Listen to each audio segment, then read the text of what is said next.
مدارس زندہ باد، میرے مدارس زندہ باد، دینی مدارس زندہ باد، میرے مدارس زندہ باد، دیا ہے امن کا پیغام یہ دینی مدارس نے، دیا ہے امن کا پیغام یہ دینی مدارس نے، دیا ہے امن کا پیغام یہ دینی مدارس نے، دیا ہے امن کا پیغام یہ دینی مدارس نے۔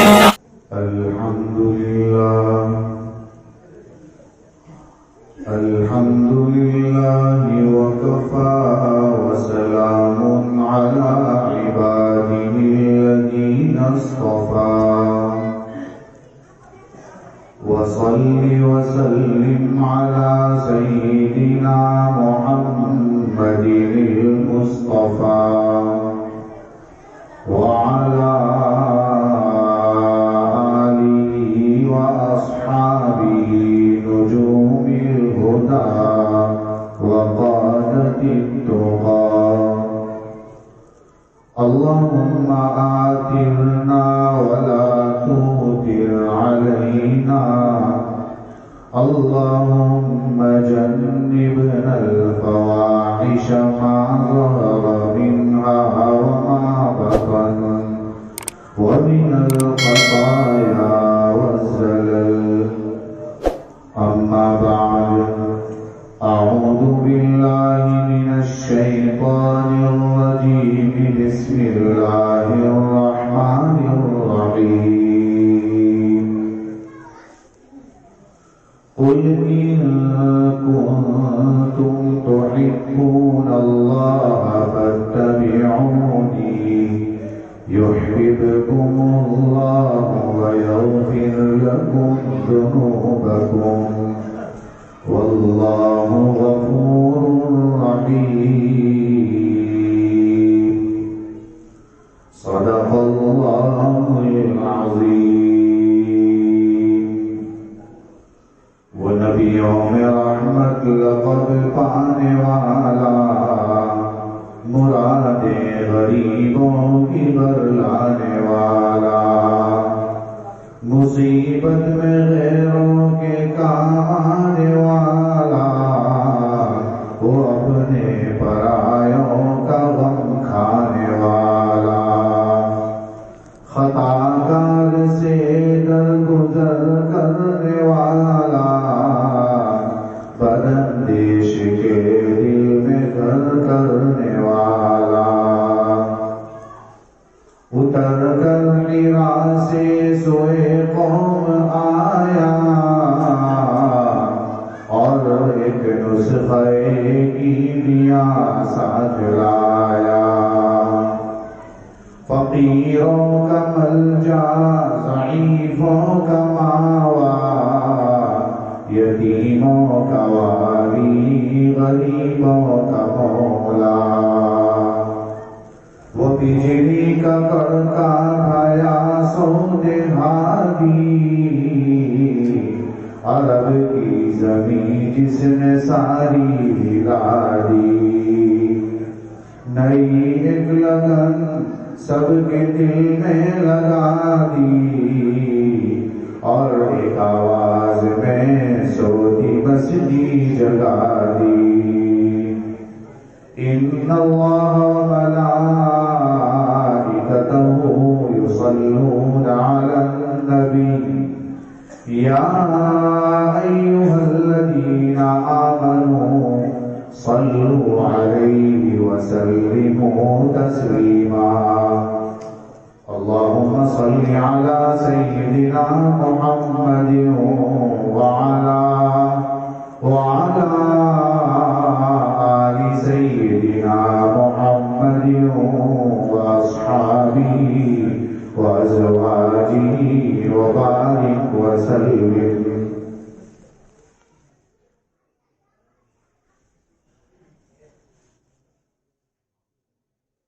شہر نشین پر تشریف فرما علماء کرام،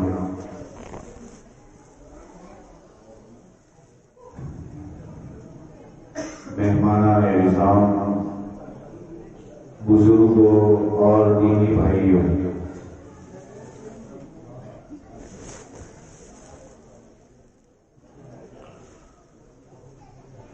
سے پہلے اللہ تبارک و تعالیٰ کا شکریہ ادا کرتے ہیں کہ اللہ تعالیٰ نے ایسی بابرکت اور پرنور مجلس میں جمع ہونے کی توفیق عطا فرمائی۔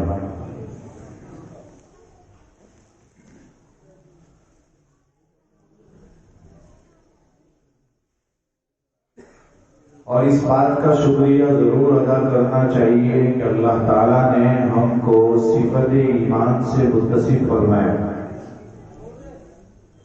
ایمان اتنی بڑی دولت ہے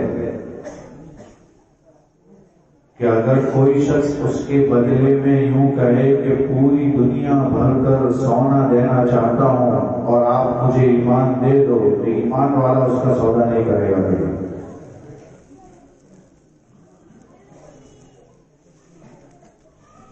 اور اسی ایمان کی نسبت پر ہم سب یہاں جمع ہیں۔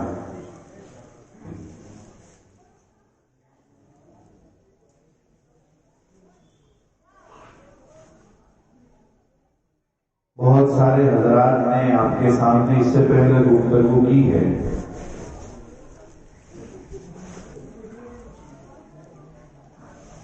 آج آپ کی خدمت میں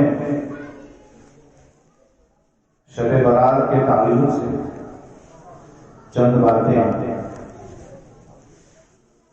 نیز نبی کریم صلی اللہ علیہ وسلم کے ایک فرمان کے تعلق سے کچھ باتیں عرض کرنا چاہتا ہوں۔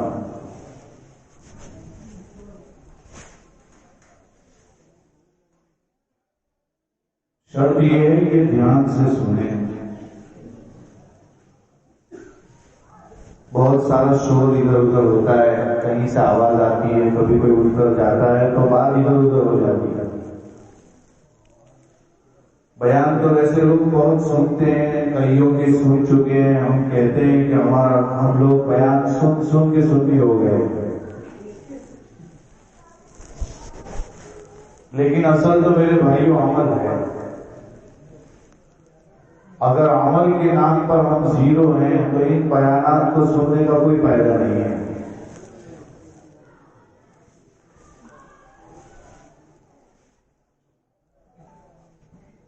اسلامی سال کے 12 مہینے ہوتے ہیں اور 12 مہینوں میں 8واں مہینہ شعبان کہلاتا ہے۔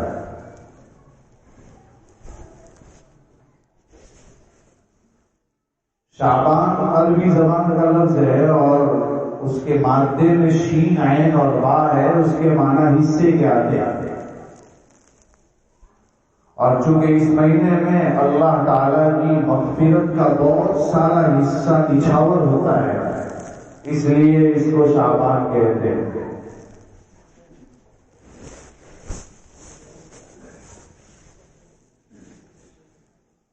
شعبان کے مہینے میں نبی کریم صلی اللہ علیہ وسلم بکثرت روزہ رکھتے تھے، یہ آپ کا معمول تھا۔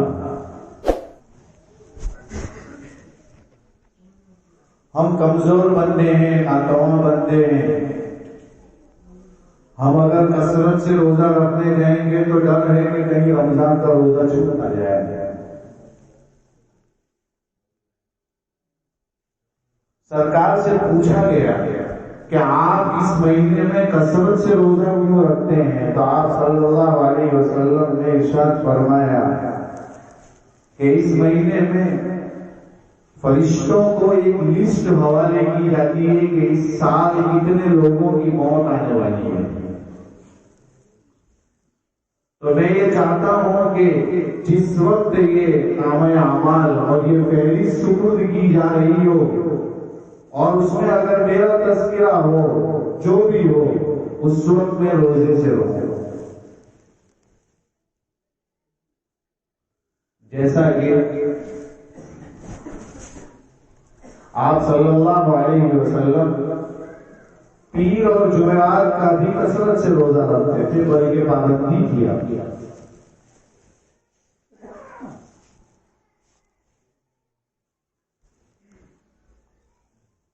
حضرت تھانوی رحمت اللہ علیہ نے لکھا ہے 15 شعبان جس کو شب برات کہتے ہیں، اس روزے میں ایک حکمت ہے. براءت لفظ ہے جس کو لوگ انجانے میں برات بول دیتے ہیں، شب برات، جبکہ لفظ ہے براءت. اور براءت کے معنی چھٹکارے کے آتے ہیں، نجات کے آتے ہیں. اس رات میں کئی بندوں کی جہنم سے نجات ہوتی ہے، اس لیے اس کو شب برات کہتے ہیں. براءت میں بار ہے، علماء نے لکھا ہے کہ اس سے مراد برکتوں والی رات. براءت میں راہ ہے، اس سے مراد رحمتوں والی رات. براءت میں الف ہے، اس سے مراد انعام والی رات. حمزہ ہے، اس سے مراد انعامت والی رات، یعنی اللہ کی طرف توجہ والی رات. اور اخیر میں تا ہے، اس سے مراد توبہ والی رات. اس کے ہر حرف سے ہمیں ایک سبق مل رہا ہے. جبکہ ہم برات، شب برات کو اس طریقے سے مناتے ہیں کہ جیسے کوئی پکنک ڈے آ گیا ہے اور اس میں لوگ گھومنے نکلتے ہیں اور باہر جاتے ہیں اور تیار ہوتے ہیں. عبادت کے نام پر زیرو ہے، گاڑی لے کر پورے گاؤں کا چکر لگا کر سو جاتے ہیں. جبکہ شریعت یہ نہیں چاہتی، دین ہمیں یہ نہیں سکھا رہا ہے. حضرت مفتی سعید صاحب پالنپوری رحمت اللہ علیہ نے لکھا ہے، اور عام طور پر حضرت بیان کرتے تھے کہ چند چیزیں ہیں شب برات کے تعلق سے لوگوں نے پتہ نہیں کیا کیا گھڑ دیا ہے اپنی طرف سے. ایک تو حضرت علی رضی اللہ تعالیٰ عنہ کی روایت جو کئی کتابوں میں کئی طرق سے آئی ہے. یہ طرق کیا ہوتے ہیں اور یہ کیا ہوتا ہے، یہ مدرسے کا مسئلہ ہے.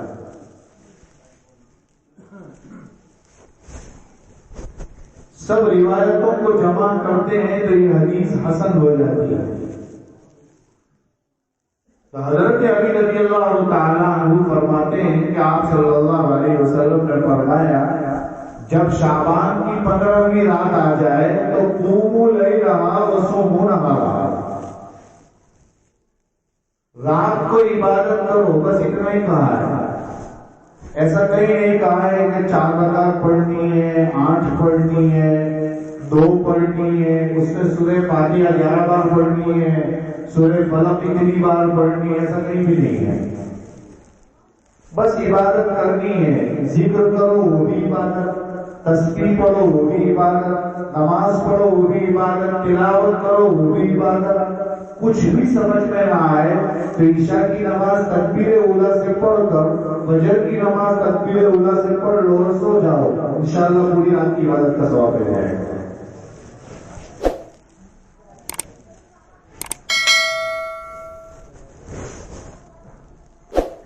وصوموا نہارھا، اور دن کا روزہ رکھنا ہے. یاد رکھے یہ روزے کے بارے میں حضرت اقدس حنفی رحمت اللہ علیہ کی بات ذکر کر رہا تھا. انہوں نے فرمایا کہ 15ویں کا روزہ رکھ لیتے ہیں تاکہ کم سے کم رمضان کے لیے ایک نمونہ بن جائے. پتہ چل جائے کہ آنے والا رمضان جس میں مجھے مسلسل 30 دن روزے رکھنے ہیں، اس کی پریکٹس شروع ہو جائے. اور رات کو عبادت کرنے کا حکم دیا، بتایا یہ کہ آگے چل کر روزانہ تراویح پڑھنی ہے کم سے کم درجے میں، کم سے کم رات میں کچھ دیر تک جاگ لیں تاکہ تراویح کا جاگنا اس کو مشکل نہ پڑے.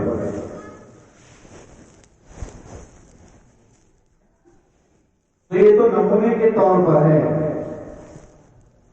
ورنہ یہ روزے کا رکھنا بہت اچھا ہے، ضروری نہیں.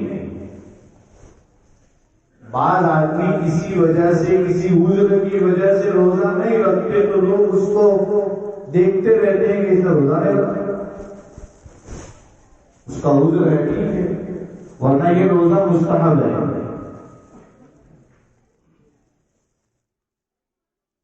اس کے علاوہ قبرستان جانے والی روایت بہت مشہور ہے. کئی علاقے ایسے ہیں جو ہم نے خود دیکھے ہیں کہ اس رات میں اسپیشل قبرستان جانا اجتماعی سب مل کر ضروری سمجھتے ہیں. اگر آپ روایات اٹھائیں گے تو نبی کریم صلی اللہ علیہ وسلم زندگی میں ایک ہی بار گئے ہیں اس رات میں، اور وہ بھی چپکے گئے ہیں. حضرت عائشہ تلاش کرنے نکلی تھی. معلوم ہوا اگر سبھی کو بتانا ضروری ہوتا تو آپ چپکے کیوں گئے؟ اور سرکار کا عمل اچھی بات ہے، ہم عمل کریں گے، آپ کو فالو کریں گے، لیکن ایسا تو نہیں ہے کہ جو نہیں گیا تو اس نے گناہ کر دیا. معلوم ہوا کبھی چلے گئے کبھی نہیں گئے. حضرت مفتی سعید صاحب پالنپوری رحمۃ اللہ علیہ فرماتے ہیں شب برات کے جتنے بھی اعمال سب انفرادی ہے، اجتماعی کچھ بھی نہیں ہے. سب مل کر نہیں کچھ نہیں ہوتا. چپ چاپ چلے گئے رات کے اندھیرے میں، آدھی رات کے بعد گئے تو پھر سرکار کی مکمل اتباع ہوگی. بالکل اندھیرے میں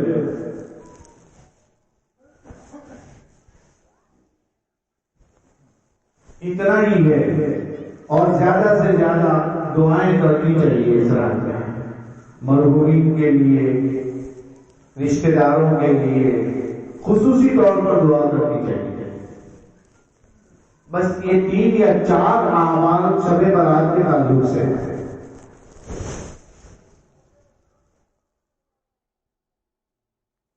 اگر آپ اندازہ لگائیں گے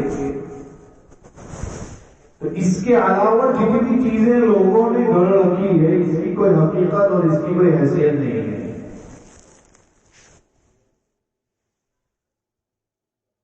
تو بہرحال شب برات کے تعلق سے جو لوبے لباب تھا وہ آپ کے سامنے پیش کر دیا. اب ایک حدیث آپ کے سامنے پیش کرتا ہوں اس نیت کے ساتھ کہ ہم سب اس پر عمل کریں گے انشاءاللہ.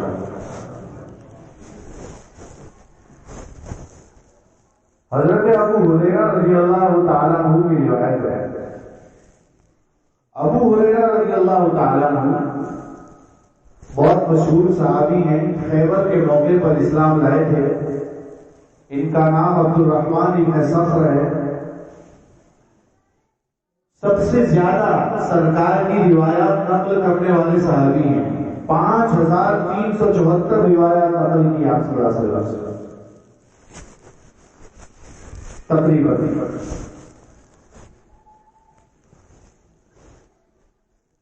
حضرت ابو ہریرہ رضی اللہ تعالیٰ عنہ ایک ایسے صحابی ہیں کہ جنہوں نے آپ صلی اللہ علیہ وسلم سے کہا تھا کہ کھجور پر دم کر دیجیے.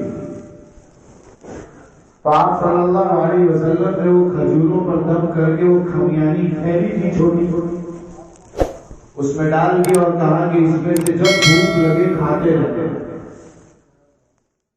کہتے ہیں کہ میں کھاتا رہا، سرکار کا انتقال ہو گیا، اس کے بعد بھی کھاتا ہی رہا.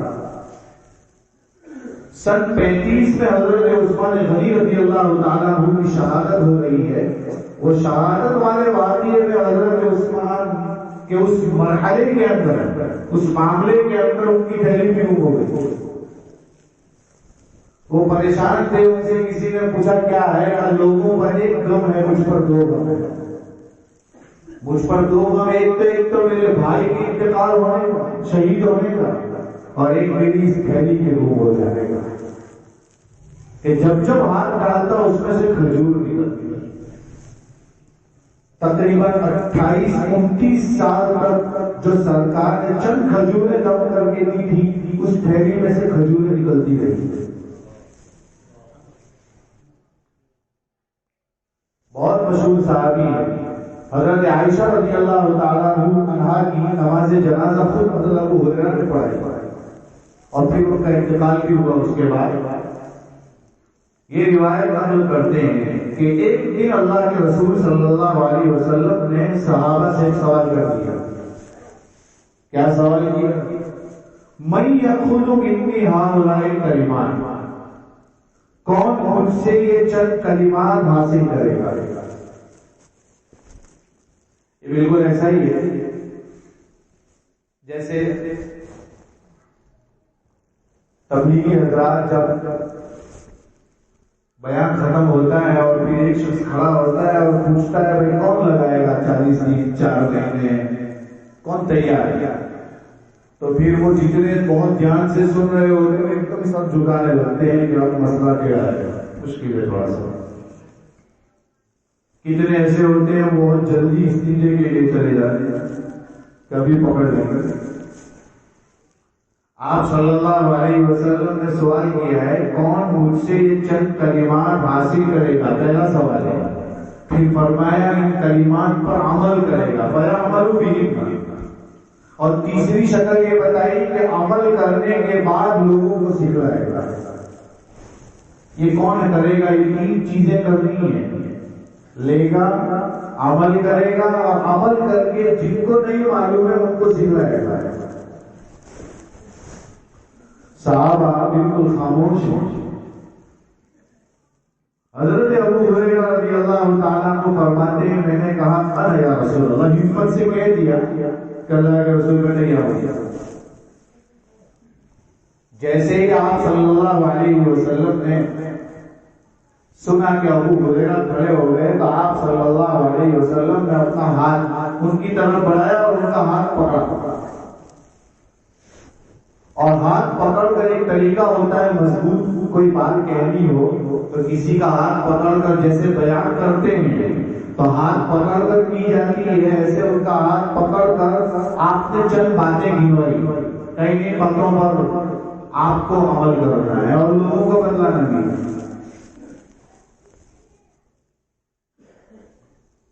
سنیے انہوں نے باتیں، میرے بھائیوں یہ صحابہ کرام میں سے ایک صحابی ہیں، یہ ہماری طرح لوگ نہیں ہیں کہ ہم سے اگر کوئی چیز کا عہد لیا جائے تو آج کہیں گے تو کچھ کریں گے، کل کہیں گے تو میں تو بھول گیا، پتا نہیں تھا کہ آپ نے کہا تھا۔ سن لیا اور سننے کے بعد انہوں نے کیسا کیا بتاتا ہوں آپ کو۔ آپ صلی اللہ علیہ وسلم نے پہلی بات ارشاد فرمائی اتق المحارم تکن اعبد الناس، بڑے بڑے گناہوں سے بچ جاؤ تو کیا ہوگا؟ کب تو تم لوگوں میں سب سے بڑے عبادت گزار بن جاؤ گے۔ میرے بھائیوں یہ نہیں فرمایا کہ کثرت سے طواف کرو تو سب سے بڑے عبادت گزار بن جاؤ گے، یہ نہیں کہا کہ بہت لمبی لمبی تہجد پڑھو تو سب سے بڑے عبادت گزار بن جاؤ گے، یہ نہیں کہا کہ جو زیادہ حج کرے گا، زیادہ عمرے کرے گا یا زیادہ نفلیں پڑھے گا وہ سب سے بڑا عبادت گزار ہے، ایسا نہیں کہا ہے۔ اس کی فضیلت اپنی جگہ ہے۔ یہاں کیا فرما رہے ہیں کہ گناہوں سے بچ گیا، یہ بھی عبادت ہے۔ گناہ کا موقع تھا، بد نظری کر سکتے تھے، نہیں کی، یہ عبادت ہے۔ راستے میں امکان تھا کہ گناہ میں ملوث ہو جاتا، نہیں ہوا، بچ گیا، اللہ کا خوف دل میں آ گیا، نکل گیا، اتنی گھڑی آپ کے لیے عبادت کر دی۔ جو پورے دن گناہوں سے بچا رہے گا وہ دنیا میں سب سے بڑا عبادت گزار بن جائے گا۔ سوال یہ ہے کہ بڑے بڑے گناہ کون سے ہیں جو کہ اتقی المحارم کہا ہے؟ کتابوں میں بڑے بڑے گناہ کی بہت تفصیل ہے۔ حضرت تھانوی رحمۃ اللہ علیہ نے 70 سے 80 کے قریب گناہ گنوائے ہیں۔ امام غزالی رحمۃ اللہ علیہ نے اپنی کتاب، مشہور کتاب احیاء العلوم میں ابو طالب مکی کے حوالے سے چند گناہ شمار کروائے ہیں۔ امید کرتے ہیں کہ ہم سب انشاءاللہ ان گناہوں سے بچیں گے۔ بتایا کہ 3 گناہ کا تعلق دل سے ہے، 3 گناہ کا تعلق دل سے ہے۔ 4 گناہ کا تعلق زبان سے، 3 گناہ کا تعلق پیٹ سے،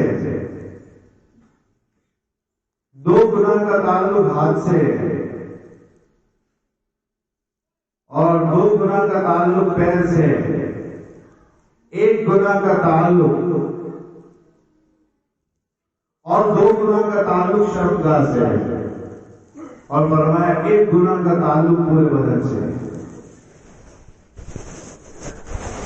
یہ اچھی تفسیر امام غزالی رحمۃ اللہ علیہ نے نقل کی ہے،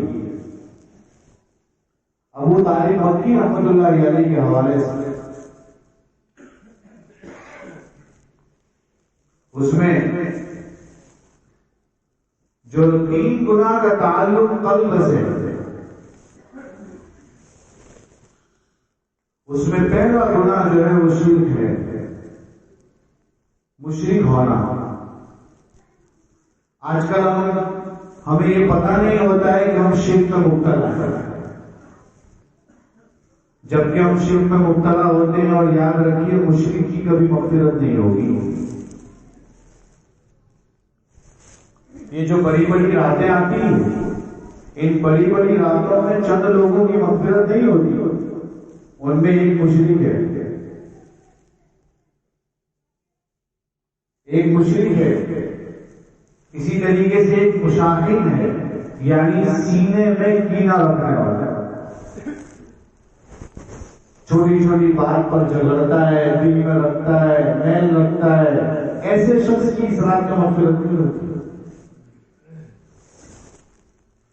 اس میں ایک وہ شخص بھی ہے جو رشتے ناطے توڑ دیتا ہے، گھروں میں جھگڑتا ہے، بیوی سے جھگڑتا ہے، ماں سے جھگڑتا ہے، باپ سے جھگڑتا ہے، تعلقات ختم کرتا ہے، دوریاں اختیار کرتا ہے، ایسے شخص کی بھی مغفرت نہیں ہوگی اس رات میں۔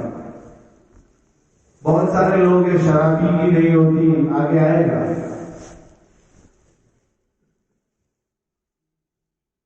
تو شرک بہت بڑا گناہ ہے، اس کا تعلق دل سے ہے،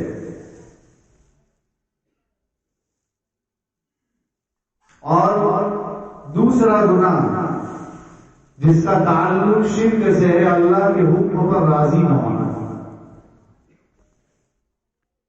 اور تیسرا اللہ کی رحمت سے نا امید ہو جانا۔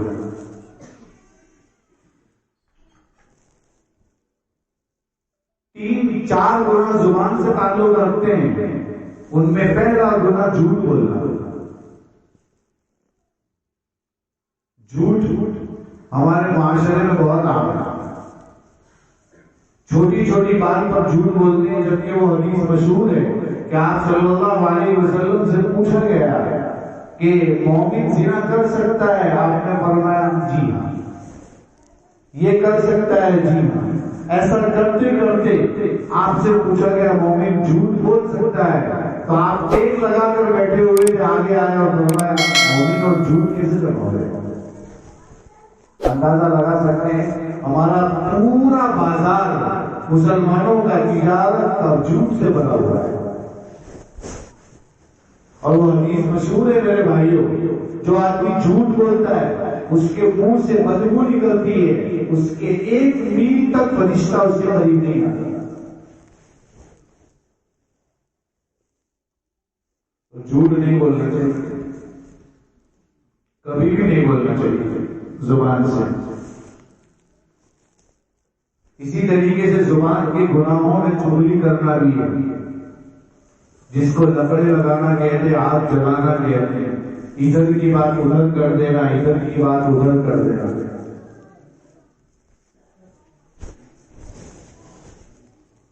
سمجھنے کی ضرورت ہے کہ آج چغلی کی وبا بہت عام ہے۔ اسی طریقے سے جھوٹی گواہی دینا، یہ بھی بہت زیادہ عام ہے۔ جھوٹی گواہی کا مطلب اب اس میں سب آ جائے گا، کورٹ کے وہ سارے مسئلے جس میں جھوٹی مہر لگا کر ہم دے دیتے ہیں۔ کسی لڑکی کو لڑکا بنا کر لندن بھیج دیا جاتا ہے، پتہ نہیں کہاں کہاں بھیج دیا جاتا ہے، یہ جتنے کاغذات کے تعلق سے بہت ساری چیزیں آتی ہیں، یہ سب جھوٹی گواہی ہے۔ اور جھوٹی تہمت لگانا، یہ چوتھا گناہ ہے زبان سے تعلق رکھنے والا۔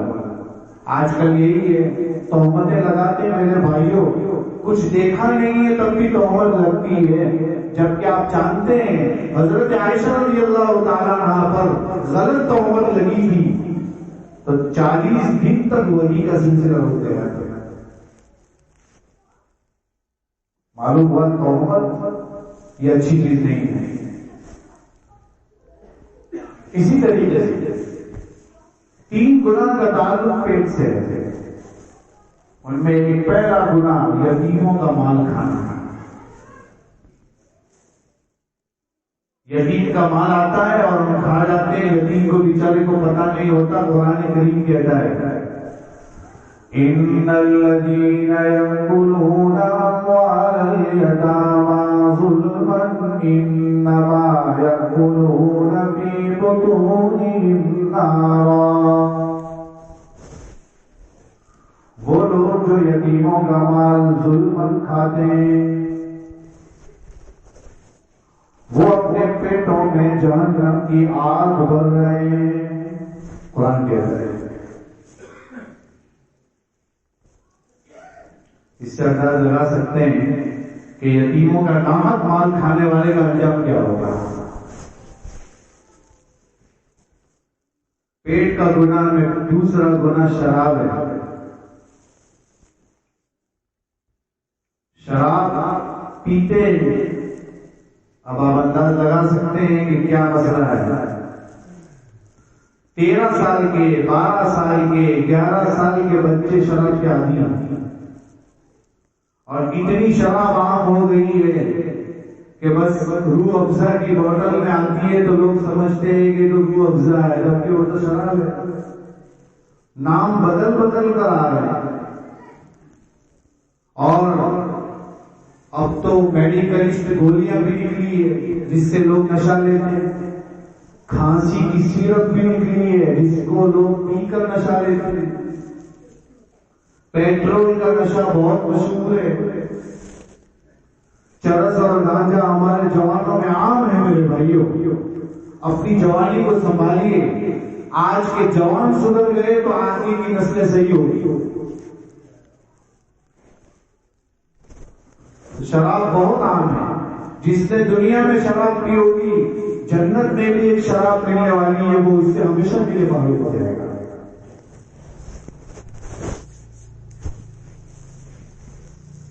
اس لیے شراب کی یہ بری لت، اسے چھوڑنا چاہیے، کسی نیک بندے سے تعلق کرنا چاہیے اور اس سے پوچھنا چاہیے اسے کیسے چھوڑے۔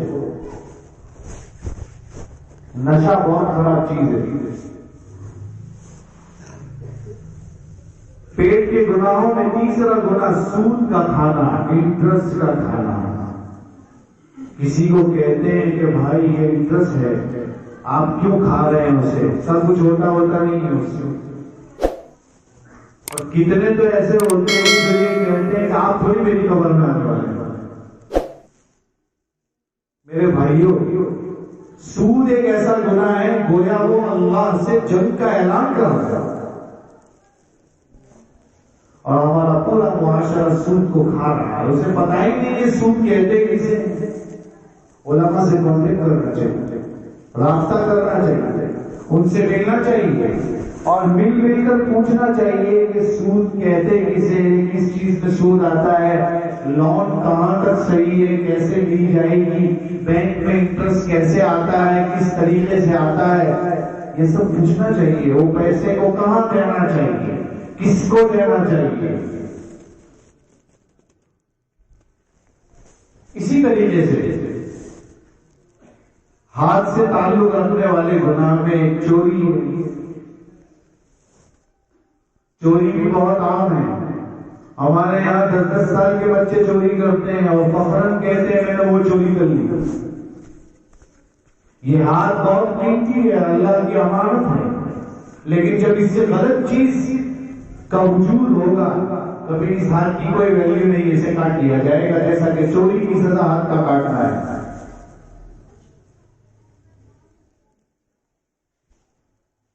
ہاتھ سے جو بہت بڑا گناہ وجود میں آتا ہے، دوسرا گناہ ناحق کسی کو قتل کر دینا۔